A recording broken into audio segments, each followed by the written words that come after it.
ShedeurSanders just had one of the most talked-about seasons in Cleveland. He broke records, carried a struggling offense, showed up every single week, and became the face of a franchise that desperately needed hope.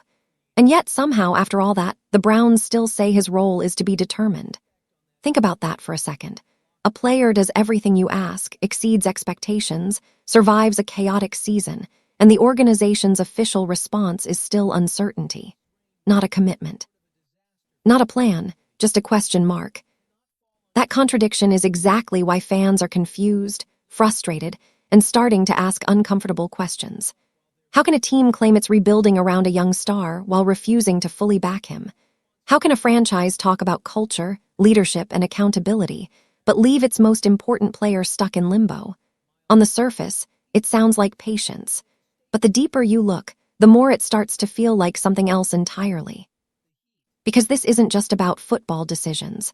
This is about power, control, and whether the Browns are actually scared of what happens if Shedeur becomes bigger than the system itself. While the media focuses on stats and highlights, there's a quieter story unfolding behind the scenes. One filled with trade rumors, mixed messages from coaches, and a locker room that doesn't feel as united as it should. At the same time, you've got Myles Garrett, the face of the defense, suddenly linked to trade talk. Reports claim his name has been floating around in conversations that would have been unthinkable just a year ago. And when players start getting connected to exit rumors, it usually means one thing: something inside the organization isn't stable. The room feels different. The energy shifts, and the cracks start showing. What makes this situation even more ironic is that Shedeur himself hasn't acted like someone looking for the exit. He's done the opposite. He stayed. He fought. He talked about loyalty, respect, and earning his place instead of demanding it. While fans expected him to push back, demand answers, or even request a trade, he doubled down on patience and leadership. And in today's NFL, that mindset is rare. But that's where the story takes a darker turn. Because in a league built on performance, how long can patience survive without clarity? How long can a player keep proving himself before the organization finally stops moving the goalposts? At what point does trust the process turn into you're being stalled? There's been a lot of buzz online about whether the Browns are quietly playing politics with Shedeur's future. Some fans believe the front office is hesitant to fully commit because once they do, they lose leverage. Others think it's a coaching issue, with power struggles behind closed doors shaping decisions that have nothing to do with actual performance. And while none of this is officially confirmed, the pattern is hard to ignore. A star delivers, the team struggles, management avoids commitment, rumors start, and suddenly the player everyone was supposed to build around feels like he's being kept at arm's length. If you enjoyed this breakdown and want to stay locked in on all the latest NFL drama, make sure you hit that like button. It helps the video reach more people who love this content just like you. And if you're new here, subscribe to the channel and turn on notifications so you never miss another update, reaction, or storyline as it unfolds in real time. I also want to hear from you in the comments. What do you think about ShedeurSanders' performance and the Browns' collapse? Drop your thoughts below and let's talk about it. And don't forget to share this video with friends who follow the NFL. Your support truly keeps the channel moving forward. And that's the real question nobody in Cleveland seems ready to answer. Is ShedeurSanders the future of the Browns, or just the next name in a long list of players this franchise failed to fully believe in? Because what's happening right now doesn't look like a rebuild. It looks like hesitation. And hesitation is usually how teams lose their best players without ever realizing what they had until it's gone. Myles Garrett is not the kind of player you casually replace. He's not just another star on the roster. He is the defense, the identity, the presence that changes how offenses game plan every single week. So when rumors started floating around about Garrett possibly being involved in trade conversations, it sent shockwaves through the entire Browns fan base.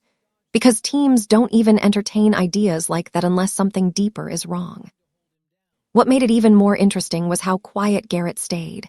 No dramatic statements, no public demands, no emotional posts, just silence.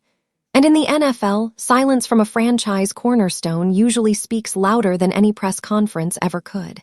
It suggests uncertainty. It suggests frustration that hasn't been turned into words yet. Then ShedeurSanders stepped into the conversation, and what he said changed the entire tone. Instead of brushing off the rumors or acting defensive, Shedeur talked about respect. Not in a political way, in a real way. He admitted that earning Garrett's respect mattered to him. That Garrett was one of those players whose approval wasn't automatic. You had to work for it. And the most revealing part, Shedeur openly said he wasn't even sure he had earned it yet.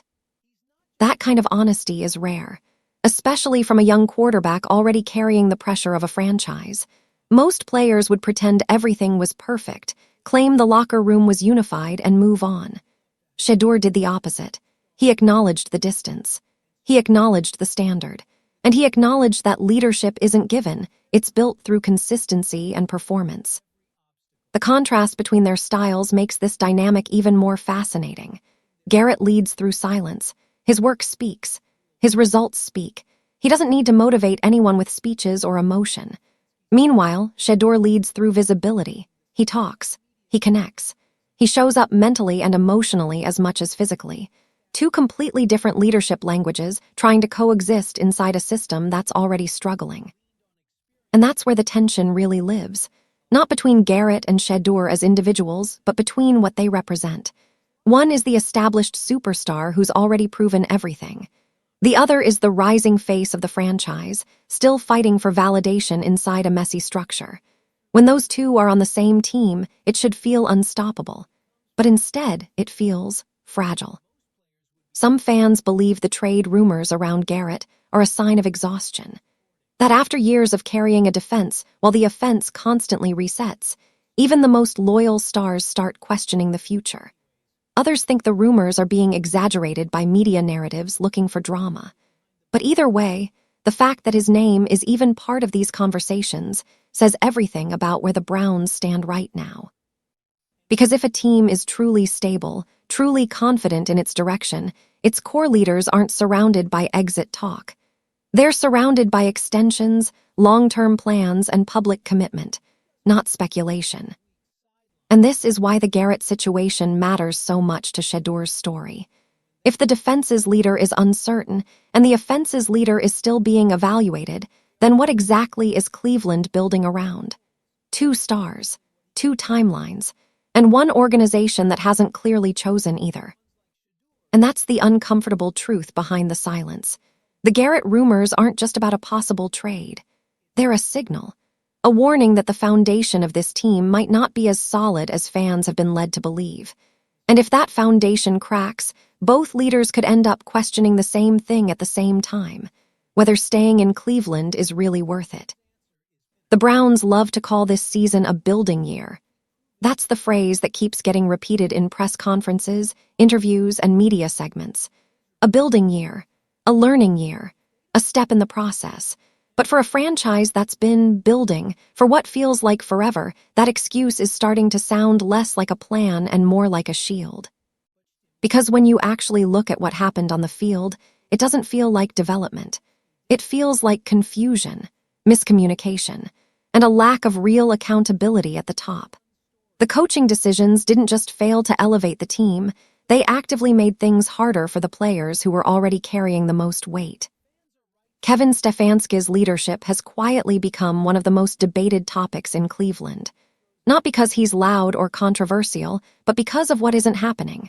There's no clear identity, no consistent system, no visible adjustment when things go wrong. When the Browns lose, the explanations stay vague, the messaging stays safe, and the same patterns keep repeating.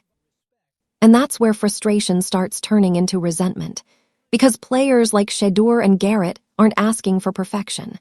They're asking for direction, for structure, for a sense that someone is actually steering the ship instead of just reacting to whatever happens next.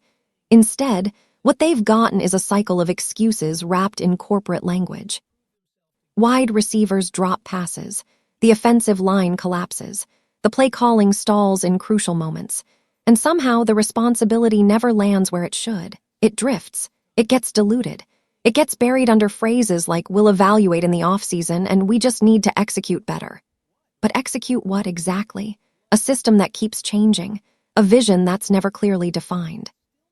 Fans see it, players feel it, and over time, that kind of environment creates something dangerous.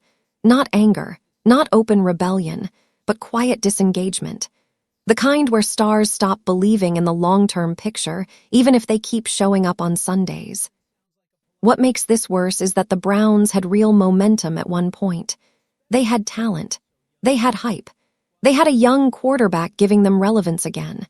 But instead of locking into a clear direction, the coaching staff treated success like something temporary, like it needed to be tested instead of trusted. And that's the core of the disaster. Not bad plays, not tough losses, but a leadership style built on hesitation. When you don't commit to your system, your players don't know what they're committing to either. Every season feels like a reset. Every breakout moment feels like it might get walked back. There's also been growing buzz among fans that Stefanski's approach prioritizes control over creativity, that he's more focused on managing roles and narratives than letting the best players naturally take over. Again, none of this is officially confirmed, but the perception is spreading, and perception alone is enough to change how a locker room feels. Because great coaching doesn't just develop talent, it protects it. It simplifies the game. It gives stars room to grow without constantly proving their worth from scratch. And right now, Cleveland looks like a place where even your best players are stuck auditioning for a future that never fully arrives. And that's why this season doesn't feel like a building year. It feels like a holding pattern. A team with the pieces to move forward, trapped inside a system that's afraid to let them. And until that changes, no amount of talent will be enough to save the Browns from themselves. When Todd Monken said ShedeurSanders' role was to be determined, it sounded harmless at first, just another cautious coach answer. The kind of thing teams say all the time when they want to avoid pressure or keep options open.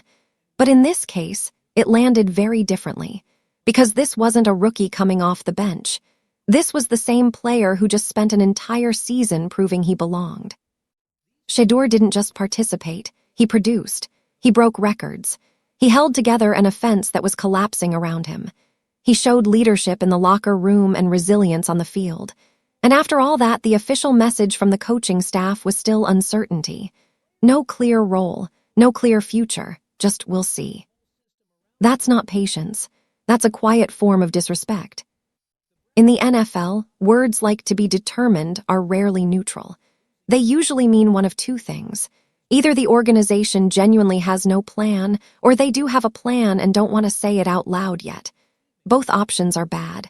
One signals incompetence, the other signals politics.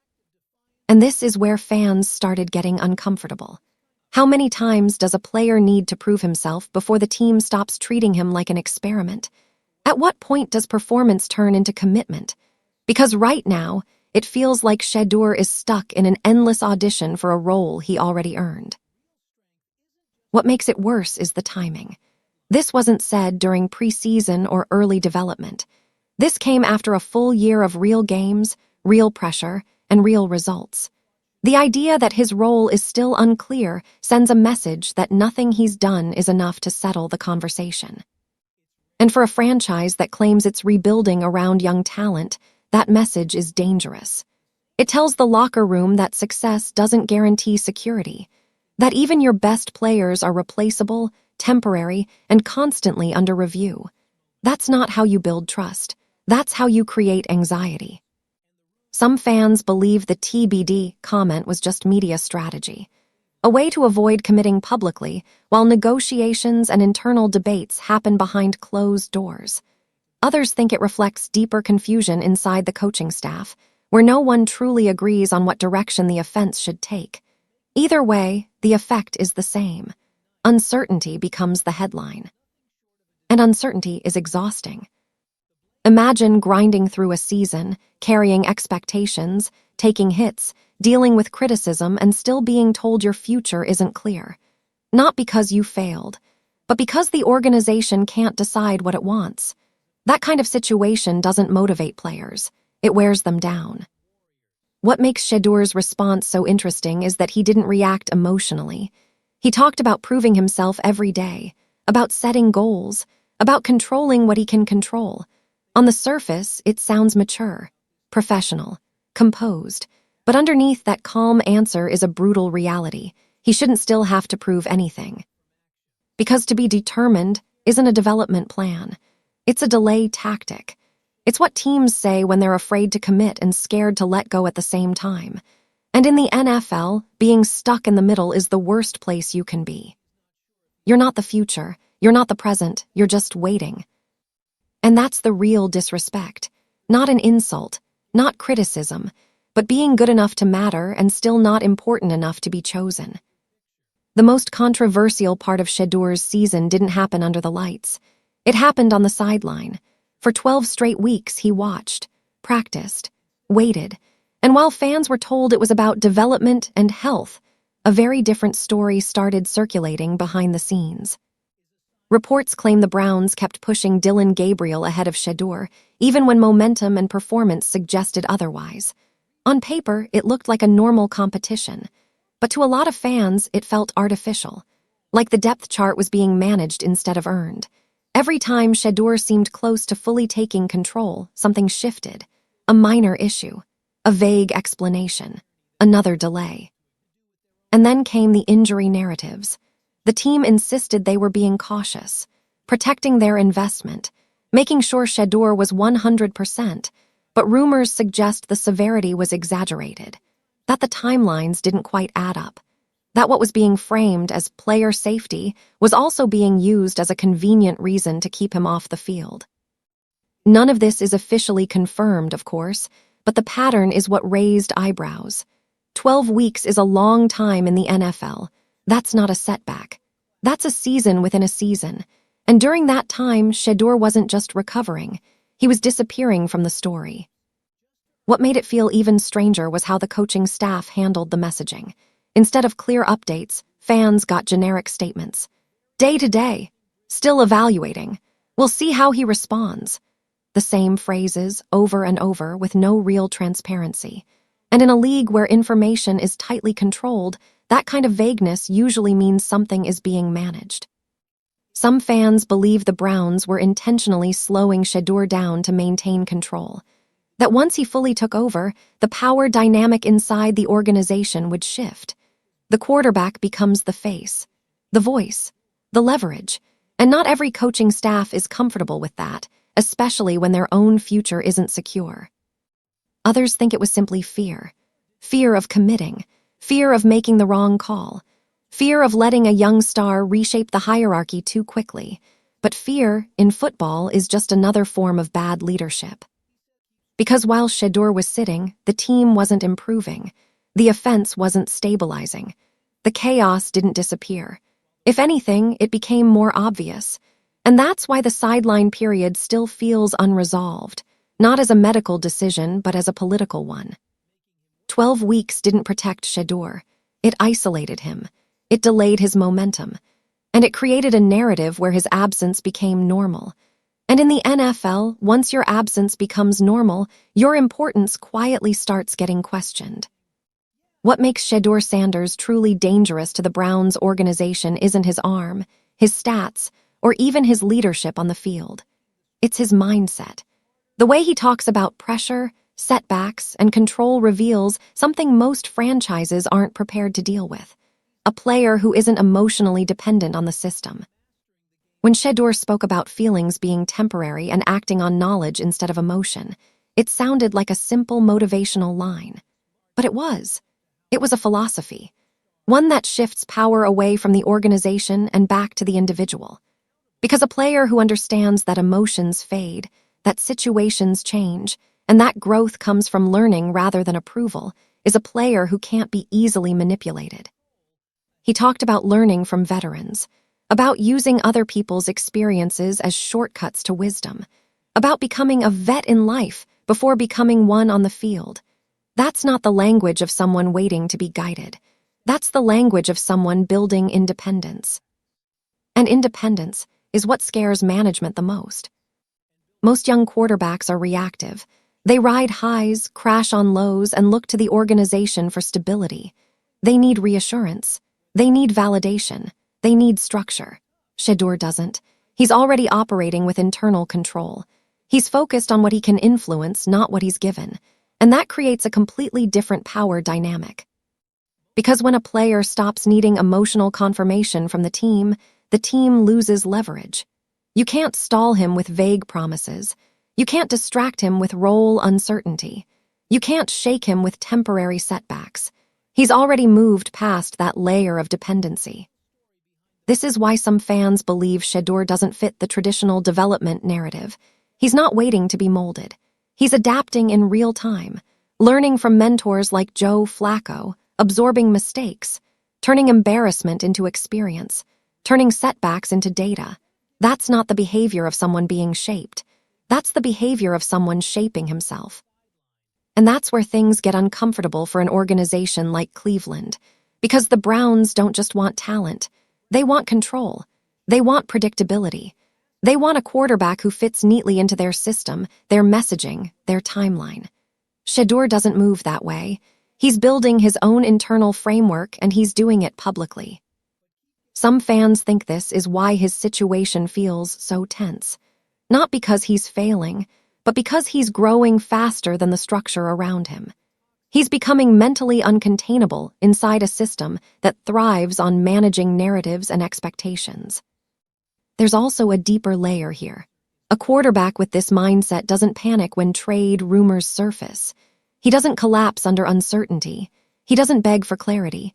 He simply prepares for all outcomes, and that preparation quietly shifts the balance of power.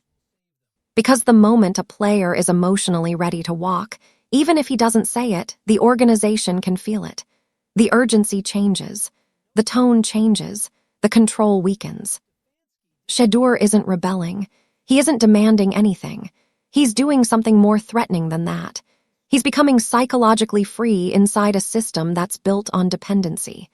And in professional sports, the scariest player isn't the loudest one. It's the one who no longer needs permission to believe in himself. There's been growing buzz online about whether the Browns are doing more than just mismanaging ShedeurSanders. Some fans believe something deeper is happening. Not open conflict, not public drama, but a quiet form of resistance happening behind closed doors. Nothing about this is officially confirmed, of course, but patterns don't lie. And when you step back and look at the full picture, the timeline starts raising uncomfortable questions. A breakout season, followed by role uncertainty. 12 weeks sidelined, wrapped in vague explanations. Trade rumors around the team's biggest defensive star. And a coaching staff that refuses to clearly commit to the one player bringing stability. To a lot of people, it doesn't feel random anymore.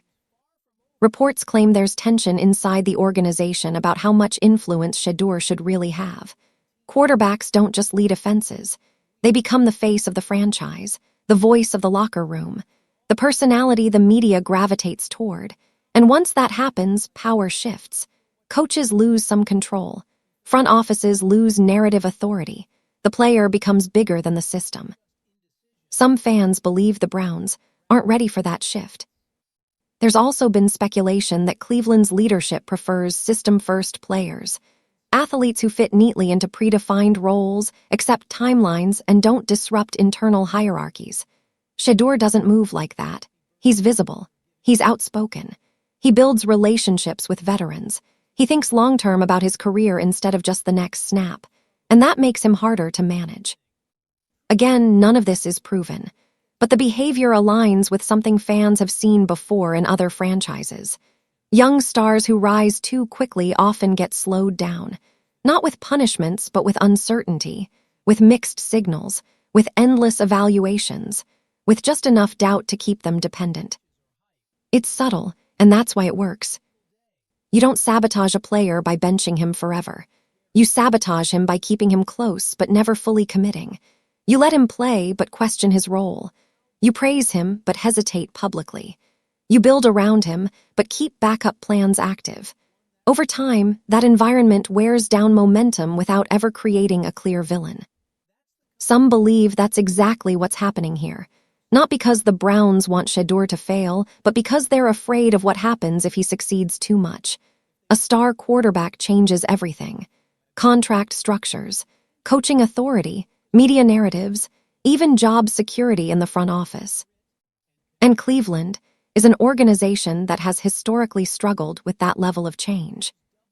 What makes this theory even more compelling is how Shedeur himself behaves. He doesn't complain.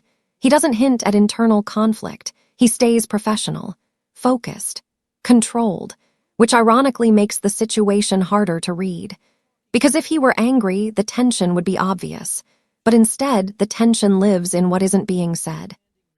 In the silence, in the delays, in the constant "we'll see." And that's why this question keeps circulating among fans. Not because there's clear evidence of sabotage, but because the atmosphere feels wrong. The timing feels off. The decisions feel disconnected from performance. Cleveland might not be actively pushing Shedeur out, but they might be unconsciously creating an environment where his growth threatens the very structure they're trying to protect. And in professional sports, that kind of quiet conflict is often more damaging than any public feud, because it doesn't explode. It slowly erodes everything from the inside. At this point, ShedeurSanders is standing at a crossroads, even if no one in Cleveland is willing to say it out loud yet. Every signal around him points to two possible futures, and both of them completely reshape the Browns as a franchise. There's no middle ground anymore. No safe zone. No more time for vague answers and half-commitments. It's either a takeover or a trade. If the Browns finally commit, really commit, then Shedeur becomes more than just the quarterback. He becomes the foundation, the identity, the long-term face of the organization. The offense gets built around his strengths. The messaging gets aligned with his leadership. The rebuild stops being theoretical and starts being real. And most importantly, the power structure shifts. The franchise moves from system-first thinking to player-centered belief. But that kind of commitment requires something Cleveland hasn't shown much of: trust. Because trusting Shedeur means letting go of control. It means accepting that the quarterback will shape the culture, influence decisions, and eventually become bigger than any single coach or coordinator. It means betting on one vision instead of hiding behind flexibility. And for a front office built on caution and constant evaluation, that's a terrifying move. The other path is quieter but just as dramatic: the slow drift toward a trade, not tomorrow, not publicly, but through continued hesitation, continued role uncertainty, continued mixed messaging. The kind of environment where the player never feels fully chosen, even when he's clearly the best option. And eventually, that hesitation creates distance. Shedeur doesn't strike anyone as impulsive. He's not the type to demand exits or create drama. But he is strategic. He thinks long-term. He listens. He learns. And a player with that mindset doesn't ignore patterns forever. He notices when a team stalls. He notices when leadership avoids clarity. He notices when his growth is met with silence instead of support. And when that awareness reaches a certain point, something shifts internally. Not anger, not bitterness, just readiness. Some fans believe if Myles Garrett leaves first, everything accelerates. The defense loses its anchor. The locker room loses its longest-standing leader, and the message becomes impossible to ignore. The Browns are no longer building toward something. They're unraveling. Others think the Browns will eventually wake up, that they'll realize what they have before it's too late, that Shedeur is the rare kind of player you don't get twice, the kind who survives chaos, absorbs pressure, and still stays mentally centered. But history doesn't favor optimism in Cleveland. This franchise has a pattern of hesitating with its stars, of overthinking success, of treating breakthrough moments like temporary glitches instead of opportunities. And that's why this moment feels so familiar to longtime fans. Like they've seen this movie before, just with a different name on the jersey. The scariest part isn't that Shedeur might leave. It's that the Browns might let him leave without ever fully understanding what they had, without ever committing to him the way he committed to them, without ever giving him the takeover he quietly earned. Because if this ends in a trade, it won't be remembered as a shocking decision. It'll be remembered as the most predictable outcome of a franchise that mistook hesitation for patience and lost its future because of it. When you strip away the headlines, the rumors, and the noise, the story of ShedeurSanders in Cleveland really comes down to one thing: timing, not talent, not work ethic, not leadership, timing, being the right player in the wrong system at the wrong moment. Because nothing about this situation suggests that Shedeur failed. If anything, it shows the opposite. He walked into chaos, stayed calm, delivered under pressure, and chose growth over frustration. He didn't lash out. He didn't demand exits. He didn't play the victim. He adapted. And in a league where most careers collapse under instability, that alone sets him apart. But adaptation has a limit. At some point, patience turns into a test, not of ability, but of belief. Does the organization actually believe in the player, or do they just like having him around as an option, a safety net, a plan B they're not ready to commit to fully? That's the uncomfortable reality Cleveland is facing right now, because you can't build a future around someone you keep questioning. You can't create culture with constant uncertainty, and you definitely can't expect loyalty forever when clarity never arrives. What makes this story so compelling is just Shedeur's performance. It's his mindset, the way he treats setbacks as lessons, the way he focuses on control instead of emotion, the way he keeps preparing for outcomes that the team itself seems afraid to acknowledge. That level of self-awareness usually shows up right before a player outgrows his environment. And that's where the Browns should be worried. Not because Shedeur is angry, not because he's rebellious, but because he's becoming mentally independent inside a system that thrives on hesitation and control. He's building a future that doesn't rely on permission. And once a player reaches that stage, the organization is no longer the center of the story. It becomes just one chapter. This isn't about one season, or one coach, or one trade rumor. It's about whether Cleveland recognizes a rare opportunity when it's standing right in front of them. A quarterback who didn't crumble under dysfunction, who didn't run from pressure, who didn't fold when the system failed him. Most franchises spend decades searching for that kind of player. And the Browns might be slowly pushing him away without ever realizing it. Because the real tragedy wouldn't be Shedeur leaving. Players leave all the time. The real tragedy would be Cleveland finally watching him succeed somewhere else, in a system that commits, supports, and builds around him, while looking back and wondering how they let uncertainty turn into regret. And by then, it won't matter what the excuses were, or who made which decision, or how many times they said to be determined. The story will already be written. Not as the rise of ShedeurSanders in Cleveland, but as another chapter in the Browns' long history of almost getting it right, and still losing their future anyway. If you enjoyed today's breakdown and want to keep up with all the drama, trades, and behind-the-scenes action in the NFL, then don't forget to hit that like button. It really helps this channel grow and lets us know you love this kind of content. And hey, don't keep it to yourself. Share this video with your friends, your group chats, or anyone who loves football as much as you do. The more the conversation spreads, the better it gets.